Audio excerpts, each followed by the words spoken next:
रामगिरी महाराज के अंदर जरा सा भी ताकत है, उनके अंदर इल्म है, उनके अंदर अगर एजुकेशन है और वो डिबेट करना चाहे तो मुझसे 1 to 1 मुकाबला कर। पत्थर को और मारेगा, पूरा मुस्लिम को फंसा दिया जाएगा। वो मुसलमान नहीं है जो अपने पड़ोसियों को तकलीफ दे। भी तो मुसलमान है जिन्होंने मंदिर की रक्षा की है। संजय राउत कौन है? मुसलमान है क्या वो? नहीं, पूरा हिंदू समाज बलात्कारी है। तुम कौन होते हो और एतराज करने वाले? कोई नबी को गाली देता है, कोई अल्लाह को गाली देता है। 1 to 1 डिबेट करो। जेपी जानती है इनको गल्फ कंट्री से दुश्मनी नहीं करना। बारे में अभद्र टिप्पणी की है, पूरा देश का मुसलमान विरोध प्रदर्शन नहीं कर रहा है। देखिए, रामगिरी महाराज एक्चुअली में इस वक्त जो कुछ इसलिए बोल रहा है क्योंकि महाराष्ट्र में इलेक्शन आने वाले हैं और एक हिसाब से वो बीजेपी का और शिवसेना का रास्ता बना रहा है। जब जब इलेक्शन का टाइम होता है किसी न किसी पाखंडी को बीजेपी उठाती है, मुसलमानों को गाली दिलवाती है और पूरा मुद्दा ही डाइवर्ट हो जाता है। तो पहले तो हमारे देश के हिंदुओं को ये समझना पड़ेगा कि रामगिरी महाराज हिंदुओं का भला नहीं चाहता, बल्कि वो हिंदू समाज का दुश्मन है जो देश को बांटना चाहता है। रहा सवाल जो उसने नबी करीम सल्लल्लाहु अलैहि वसल्लम के बारे में कहा है, उसने कहा कि आप वसल्लम ने 6 साल की लड़की से शादी की, उनका चरित्र खराब है, नाउज़ु बिल्लाह। उन्होंने कहा कि वो बहुत हिंसक टाइप के व्यक्ति थे। ये ऐसे बड़े बड़े उन्होंने वर्ड का चयन किया और अपने हिंदू समाज को इस बात पर उकसाने की कोशिश की है कि इसीलिए मुस्लिम समाज इतना हिंसक है और इतना ख़राब है। जबकि इसका सहल जवाब तो ये है कि रामगिरी महाराज के अंदर ज़रा सा भी ताकत है, उनके अंदर इल्म है, उनके अंदर अगर एजुकेशन है और वो डिबेट करना चाहे तो मुझसे 1 to 1 मुकाबला कर ले। मैं साबित कर दूंगा कि नबी करीम सल्लल्लाहु अलैहि वसल्लम की शादी, उनका चरित्र और उनका जो कुछ भी है वो कुछ भी हिंसक नहीं है, सब कुछ इंसानियत के हित में है। उनकी शादी 6 साल की माँ आयशा रज़ियल्लाहु अन्हा से हुई है।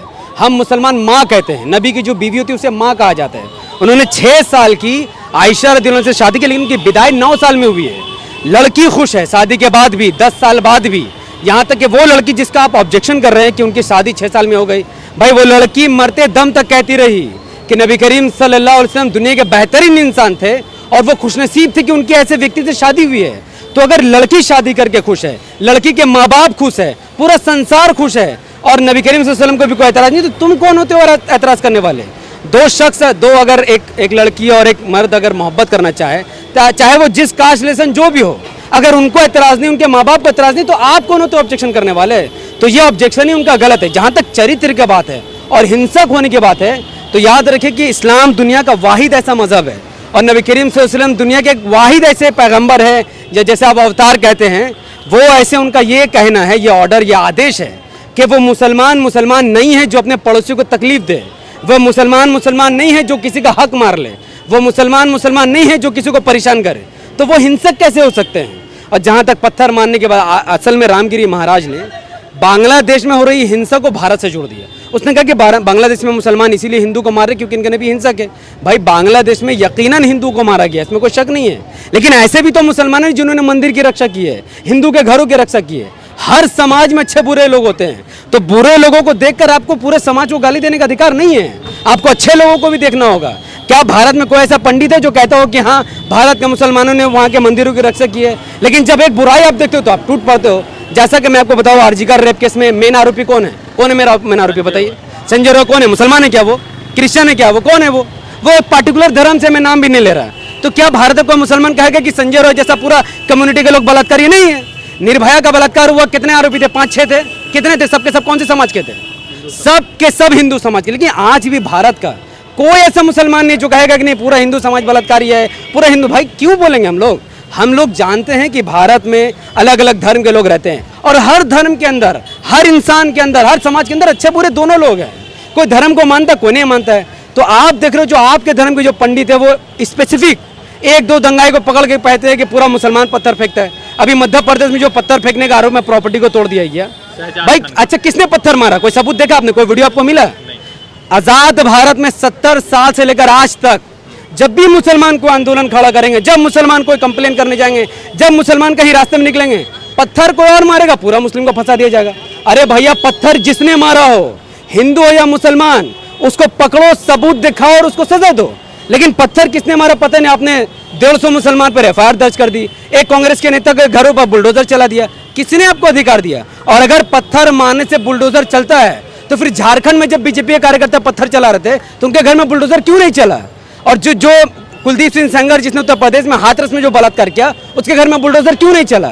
जो निर्भया मामले में जो आरोपी जो बलात्कार सिद्ध किए गए, उनके घर पर बुलडोजर क्यों नहीं चला?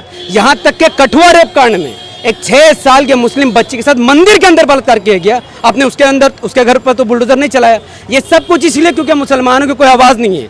यतीम बनकर 25 करोड़ मुसलमान पड़ा हुआ है, जिसका जो मर्जी में आता है, कोई नबी को गाली देता है, कोई अल्लाह को गाली देता है, कोई इस्लाम को गाली देता है, जवाब देने को नहीं। सुनो पंडितों, अगर तुम्हारे अंदर हिम्मत है, इस्लाम को लेकर कोई ऑब्जेक्शन है, 1 to 1 डिबेट करो। मैं तुम्हें बताऊंगा इस्लाम क्या है, वो भी दलील और एविडेंस के तहत। अगर तुम्हारे पास एविडेंस नहीं है तो फिर तुम्हें एफआईआर झेलना पड़ेगा। और वैसे भी रामगिरी महाराज पर एफआईआर हो चुकी है महाराष्ट्र में। अच्छा, एक बात बताइए कि अभी तमाम इस तरह के बयान चले, मगर इस पर कोई प्रदर्शन नहीं है। नूपुर ने कहा तो प्रदर्शन था उस पर बहुत ज़्यादा। देखिए, नूपुर शर्मा एक्चुअली में भारतीय जनता पार्टी का एक चेहरा है। तो जब कोई एक नेशनल चेहरा हो, टीवी डिबेट में जाने के लिए ऑथराइज हो, और आप सत्ता में हैं, नूपुर शर्मा की पार्टी तो सत्ता में है, तो अगर सरकार का कोई आदमी इस्लाम पर या दूसरे धर्म पर कोई बात कहेगा तो बात बहुत दूर तक पहुंच जाती है। तो सऊदी अरब और दुबई सब जगह बात फैला और मुसलमानों ने प्रदर्शन किया, तो आज क्या हुआ, बीजेपी ने उसे लात मारकर बाहर कर दिया। तो सच्चाई है, क्योंकि बीजेपी जानती है इनको गल्फ कंट्री से दुश्मनी नहीं करना है। इसलिए नहीं क्योंकि वो डरता है, इसलिए क्योंकि कारोबार चलता है। वो नहीं चाहता कि कारोबार खराब हो। लेकिन रामगिरी महाराज तो कोई ऑथराइज पर्सन नहीं है, एक पंडित है, एक पखंडी है, तो इसके बयान को उतना हाईलाइट करना भी अजीब है। मैं इसीलिए कहता हूँ कि सीधा डिबेट का दावा करो। जिसको भी नबी करीम सल्लल्लाहु अलैहि वसल्लम से कोई दिक्कत है, इस्लाम से कोई दिक्कत है, मैं Mohammad Hafeez Ansari the political YouTube मंच से आपको डिबेट का दावत करता हूं। आप आइए, ऑनलाइन ऑफलाइन भारत के जिस कोने पर बोलिएगा, डिबेट करने को तैयार हो। आप डिबेट करिए, आप प्रूफ से साबित कीजिए कि नबी करीम सल्लल्लाहु अलैहि वसल्लम गलत है। अगर आप साबित नहीं कर सकते तो आप मुसलमान बन जाइए। मैं साबित नहीं कर सकूंगा तो मैं दिफा करना छोड़ दूंगा। सिंपल सा चीज़ है। एक सवाल है मेरा कि अभी जैसे पूरे देश भर में विरोध प्रदर्शन चल रहा है, तो महाराष्ट्र की सरकार ने बुलडोजर नहीं चाहा। हालांकि महाराष्ट्र में अभी 2-3 दिन में कई सारे रेप की घटनाएं सामने आई है। बदलापुर का आया है, एक और जो है जो व्यक्ति मतलब सजा काट के आ रहा था, उसने भी रेप की जैसी घटना की है, तो उस पर कुछ बुलडोजर नहीं चल रहा। देखिए, हम लोगों ने देखा है कि खासकर जब कोई मुस्लिम समाज में कोई ख़राब व्यक्ति कोई गुनाह या कोई क्राइम करता है या सिर्फ शक के घेरा में आ जाता है तो उसके घर में बुलडोजर चलता है। क्यों? क्योंकि ना उसका कोई नेता, ना कोई पार्टी, ना कोई सरकार है। अब यहाँ पर आप देखो कि अप्रोक्सीमेटली जितने भी बलात्कार के केसेस हैं, उन तमाम केसों में जो आरोपी है उसका कनेक्शन पॉलिटिकल नेता से है। वो किसी न किसी पार्टी का दलाल है, किसी न किसी नेता का दलाल है। इसीलिए जब वो बलात्कार करता है तो सब टूट पड़ते हैं उसे बचाने के लिए। तो भैया, जो आपके पार्टी का कार्यकर्ता है और वो बलात्कार करे तो आप उसके घर में क्या बुलडोजर चलाएंगे? कुलदीप सिंह सेंगर के घर में बुलडोजर क्यों नहीं चला? वो कौन था, आप जानते हैं? बताइए कौन था? कुलदीप सिंह सेंगर बीजेपी का सिटिंग एमएलए था। वो भाई एक बीजेपी का विधायक उत्तर प्रदेश में एक लड़की का बलात्कार करता है। बलात्कार के बाद लड़की के बाप को थाने में मार दिया जाता है, लड़की के भाई को भी मार दिया जाता है। फिर भी कुलदीप सिंह सेंगर को बचाने के लिए पूरा बीजेपी कूद पड़ती है और आज भी उसका घर में बुलडोजर नहीं चलता है। तो यकीनन जो सत्ता में है, क्रिमिनल को उसका संरक्षण है, और जिसका कोई नेता नहीं है, कोई पार्टी नहीं है, तो उसको जो चाहे बुलडोजर चला दे रहा है। आपके पास पावर नहीं है, इसलिए आपके घर में बुलडोजर चल रहा है। जिस दिन आप एकजुट हो जाओगे, 25 करोड़ मुसलमान मुत्तहिद हो जाएगा, तो बुलडोजर कोई पत्थर भी नहीं मार सकेगा। एक सवाल है, कंगना रनावत का नाम सुना है? हाँ सुना, एक वाहियात अभिनेता है। बोलिए। कंगना रनावत ने कहा है कि जो भी प्रोटेस्ट कर रहे थे वो तमाम लोग रेपिस्ट और बलात्कारी थे। किसके खिलाफ प्रोटेस्ट कर रहे थे? सरकार के खिलाफ, किसान आंदोलन के खिलाफ बोल रहे। तो देखिए, प्रोटेस्ट करना हर किसी के बस की बात नहीं है। प्रोटेस्ट वो करता है जिसके अंदर गट्स होती है, हिम्मत होती है, जिगरा होता है, उसके खून में ऐसे बाप दादा खून मिला होता है जिन्होंने भारत को आज़ाद करने में प्रोटेस्ट किया हो। कंगना रनावत जिसको अपना आदर्श मानती है, उन्होंने तो अंग्रेजों के जूते चाटे हैं, तलवे चाटे हैं। इसीलिए प्रोटेस्टर की इज्जत करना उनको नहीं आता है। सावरकर का नाम सुना होगा, जो कहते हैं वीर सावरकर है। भाई उन्होंने क्या किया है? उन्होंने आंदोलन में कोई हिस्सा नहीं लिया, बल्कि अंग्रेजों के तलवे चाटे हैं, जूते चाटे हैं। तो इनको जो आदर्श मानते हैं वो कहते हैं कि इन्हें प्रोटेस्ट करने वाले बलात्कारी है। भैया, किसान के अंदर, सिख समाज के अंदर एक पावर थी, एक गढ़ थी, जज्बा थी। आज के वक्त में जो मोदी सरकार जो बिल लाना चाहती ले आती है, लेकिन जब किसान का बात है तो मोदी को वो बिल वापस लेना पड़ा। यानी मोदी ने पहले थूका फिर उसको चाटा। क्यों? क्योंकि किसान भाइयों के अंदर वो ताकत थी।